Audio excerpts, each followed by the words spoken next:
forget Superman. Today, we're diving deep into a creature that can survive, like being boiled, frozen, crushed, radiated, you name it, even launched into space. Wow. We're talking tardigrades, Tardigrades? microscopic marvels, aka water bears. Yeah. I mean, it's incredible to think that these little creatures, they're often, smaller than a period at the end of a sentence, but they're basically everywhere on Earth, from mountaintops to the ocean floor. Really? Yeah. And they're masters of survival. Yeah. Extreme conditions.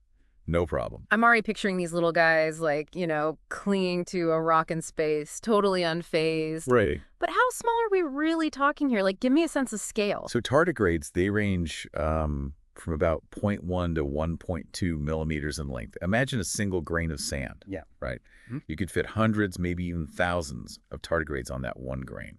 That's wild. So, okay, they're tiny, but what do they even look like? I gotta admit, the name water bear makes me think of some pretty strange things. Well, they do have 8 legs, and they kind of waddle around. Okay, I see it. So the nickname kind of fits. They've got these little claws, and under a microscope, they almost look like, miniature bears wearing these puffy spacesuits. Okay, I can kind of see that. So they're cute, they're tiny, they're everywhere. But what really makes tardigrades so special is this ability to survive stuff that would just kill, well, everything else on Earth. Exactly. That all comes down to their superpower, cryptobiosis. It's like a biological pause button for life. Things get tough, they shut down all their metabolic processes and enter this state of suspended animation. So they're basically like hitting save in a video game, just waiting it out till things get better. That's a great analogy. And depending on, what kind of extreme condition they're facing, tardigrades can enter different types of cryptobiosis. So for instance, if they're dealing with extreme dehydration, they go through what's called anhydrobiosis. Anhydrobiosis, so that's the drying out part. What happens during that? Think about a grape turning into a raisin. That's what happens to a tardigrade during anhydrobiosis. They lose up to 97% of their body water, shrivel up into this tiny, almost indestructible little ton. 97%. That's insane. But I guess that's the key, right? No water, no problem. Exactly. No water means nothing for ice crystals to form in, which is really important for surviving extreme cold. And speaking of cold, tardigrades have another type of cryptobiosis, specifically for that, called cryobiosis. Cryobiosis. So it's like their anti-freeze mode. How cold are we talking here? Okay, Garrity, we're talking 458 degrees Fahrenheit. Colder than space? How? Well, during cryobiosis, they don't just freeze solid. Instead, they enter this glass-like state. Huh. Their cells are protected from the damage that ice crystals would normally cause. So their internal structure, it's almost like it turns into like biological glass. It's like they have their own built-in cryogenic chamber. Right. So drying out, freezing, what LSE can these microscopic superheroes handle? Well, remember the vacuum of space I mentioned earlier? Yeah. No oxygen there, right? Yeah. Death sentence for most creatures. Right. Tardigrades, they got anoxybiosis for that. Anoxybiosis, that sounds intense. Their adaptation for surviving, super low oxygen environments. Mm. So during anoxybiosis, they slow their metabolism way down, almost to a standstill. Wow. So they've basically got this whole toolkit of survival tricks. Mm-hmm. Amazing. But I have to ask, what's going on, like, at the molecular level? What lets them pull this off? That's where things get really interesting. Their cells are packed with these specialized proteins that are working overtime to prevent and repair damage. They've got stress proteins that protect against heat shock and other environmental stresses, antioxidants that fight cellular damage from, like, radiation. They even have these special molecules that stabilize their cell membranes. Like a microscopic damage control team working 24/7. It makes you wonder if our own cells have similar stuff, just, not as powerful. Yeah. We do have some of these protective mechanisms, but nothing like what tardigrades have. I mean, their ability to withstand extreme conditions is just next level. And speaking of next level, there's this one protein, DSUP. It's like a bodyguard for their DNA, right? Exactly. DSUP, it stands for damage suppressor. One of the key reasons tardigrades can handle such high levels of radiation, it binds to their DNA and forms this protective shield, preventing, like, breaks and mutations. So it's not just preventing damage, it's like actively repairing it, too. Yeah, DSUP can actually repair broken DNA strands. And here's this really mind-blowing part. Scientists have found that it can even work in human cells. Wow. Imagine the possibilities. That's incredible. It makes you realize, like, studying these little guys could lead to some major breakthroughs for humans. But, okay, let's get back to their, survival feats. This TARDIS experiment, they actually sent tardigrades into space, right? They did. 2007, the European Space Agency, they launched a satellite called PHOTON M3, and it carried a payload of tardigrades. These little explorers, they spent 10 days exposed to space, the solar radiation, the vacuum, the temperature swings, Yeah. the whole 9 yards. And what happened when they brought him back? They survived. Not only that, but 68% of them were revived and even went on to reproduce. 68%. That's insane. How? Oh, it was a combination of everything we've been talking about. Cryptobiosis, the DNA repair mechanisms, antioxidant production. They even have a special UV-resistant coating. Like microscopic spacesuits. Right. So they handled the radiation, but what about the vacuum? I mean, that's going to be tough for a creature that needs water, right? For sure. But remember, tardigrades are masters of dehydration. They enter that anhydrobiosis, expel most of their water, basically turn into that tiny dried out ton, protects their cells, and when they're rehydrated back on Earth, they bounce right back. Almost like they have a biological cheat code for survival. I think these tardigrades might be tougher than Superman after all. I'd say they're giving him a run for his money.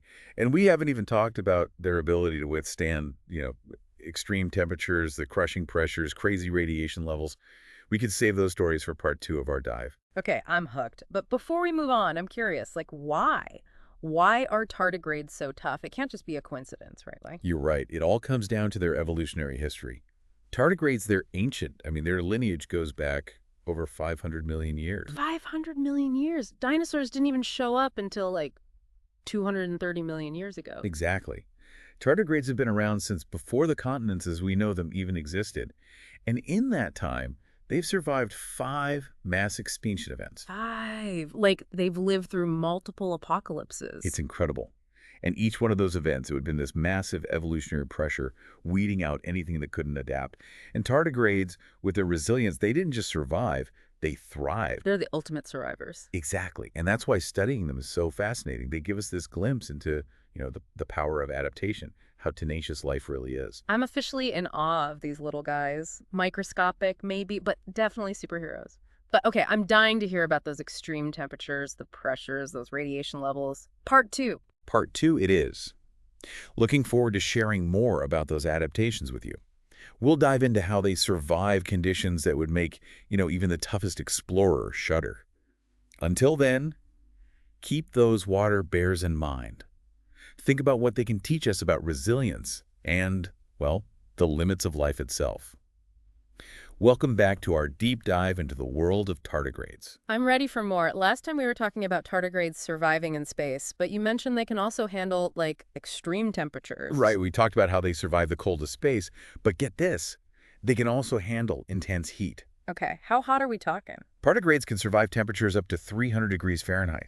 Seriously? Yeah, think about boiling water. That's 212 degrees. Right. They can take even hotter. So being left on the dashboard of a car in the desert Exactly. couldn't last 5 minutes. Well, they have these clever adaptations like specialized heat shock proteins. What do those do?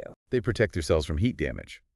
Plus, their cell membranes are super stable, so they don't just, fall apart in extreme heat. So it's like internal cooling A&D, a super durable shield. That's wild. It is pretty amazing. But what about the other extreme, the cold? You mentioned pressure too, right? Oh yeah, they can withstand pressure 6,000 times greater than what we experience at sea level. 6,000? Hold on, what does that even mean practically? Imagine being at the very bottom of the Mariana Trench, the deepest part of the ocean. Okay. That's the kind of pressure we're talking about. It's like having a whole stack of elephants standing on you. I think I'd be like a pancake. Right. But tardigrades, they're fine.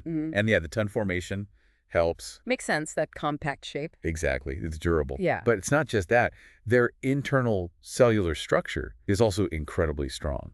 It's like their cells are built with, reinforced steel or something. It's really incredible, all these adaptations. Yeah, it is. And their radiation resistance too. We touched on it before, but how much can they actually handle? Okay, so tardigrades can withstand radiation levels 1,000 times higher than what would kill a human. 1,000. That's like walking through a nuclear reactor and being totally fine. Yeah, pretty much. And again, it comes down to those DNA repair mechanisms. Right, piece up. Exactly, that protein shields their DNA. But they also have other repair mechanisms that kick in and fix any damage that slips through. So they're constantly repairing their DNA. Basically, yeah. They have like this army of microscopic repair crews working round the clock. It's kind of mind-blowing, that studying these little guys could help us protect ourselves from radiation. Yeah, the potential is huge. It feels like science fiction, but it's real. And it's not just medicine. Think about technology. What if we could make data storage devices as resilient as A tardigrades? tardigrade hard drive. Imagine it could withstand anything. Extreme Yes. temperatures, radiation, even if you drop it. No more lost data. Exactly. And in space exploration, understanding how they survive in space could help us design better spacesuits, life support systems, all of that. It's like they're a blueprint for extreme survival. I like that, a blueprint. We can learn so much from them. It feels like tardigrades could impact so many different parts of our lives. They really could. And Yeah. we've only just started to study them. It's true, there's still so much to discover. Before we move on, I want to go back to something you said earlier about tardigrades surviving 5 mass extinction events. Yeah, it's pretty amazing, isn't it? Makes you wonder what they've seen. They've been around for, the rise and fall of countless species. They've seen the planet change in ways we can't even imagine. It puts things in perspective, doesn't it? Definitely. I mean, here we are worrying about our day-to-day problems, and these tiny creatures have survived actual apocalypses. They faced it all and come out the other side. It really is humbling. And they just keep going. It makes you think we could learn a lot from them about, resilience, about adapting, about not giving up. Couldn't agree more. They're a real inspiration. Who knows what other secrets they're holding, just waiting for us to uncover them. I gotta say, after learning all this about tardigrades, it's like I'm seeing the world in a whole new light. I know you mean. It's amazing to think these microscopic marvels are just all around us. Right, just like going about their business, surviving things that would wipe us out in an instant. It really makes you wonder, what else is out there? What other secrets are we missing? So true. I mean, who would thought a creature smaller than a grain of sand could be so tough? It definitely challenges our ideas about, the limits of life. Speaking of limits, we've talked about how tardigrades can survive crazy temperatures, pressures, radiation. Yeah. Is there anything that can kill them? Like, are they invincible? Well, they are incredibly resilient, but no creature is totally invincible. Okay, so what are their weaknesses? Like all living things, they need certain conditions to thrive. Water, for example. Right. They can survive drying out, but not forever. Makes sense. So they're not immortal, but pretty close. Pretty close, yeah. Yeah. It's still remarkable how much they can withstand. It makes you think, what can we learn from them? About resilience, adapting, pushing our own limits. Absolutely. Tardigrades are a perfect example of, the power of evolution. Life finds a way. One of the things that really sticks with me is that whole cryptobiosis thing. Just hitting the pause button when things get tough. Yeah, incredible adaptation. It makes you wonder, could WE benefit from a little more pause in our lives? Interesting thought. Maybe we could all use a little more stillness, a little more time to just, conserve our energy and recharge. Like tardigrades in their little tons. Exactly. It's not just about the practical stuff we can learn from them. It's also about, broadening our perspective on life. What's possible? Well, I think we've covered a lot of ground today. Tiny creatures, huge implications. It's been a fascinating dive into the world of tardigrades. I don't know about you, but I'm feeling pretty inspired. Me too. They remind us that even when things are tough, life is tenacious. It's resilient, and it's full of surprises. Before we go, one last thought for everyone listening. If tardigrades could talk, what advice do you think they'd give us about, resilience, adapting to challenges? Ooh, good question. What do you think they'd say? Based on what we've learned, maybe something like, embrace change, stay hydrated, and don't be afraid to hit that pause button once in a while. I love that. Wise words from the ultimate survivors. And on that note, we'll leave you to ponder the wisdom of the tardigrade. Until next time, stay curious, keep exploring. Remember, even in the face of adversity, life finds a way.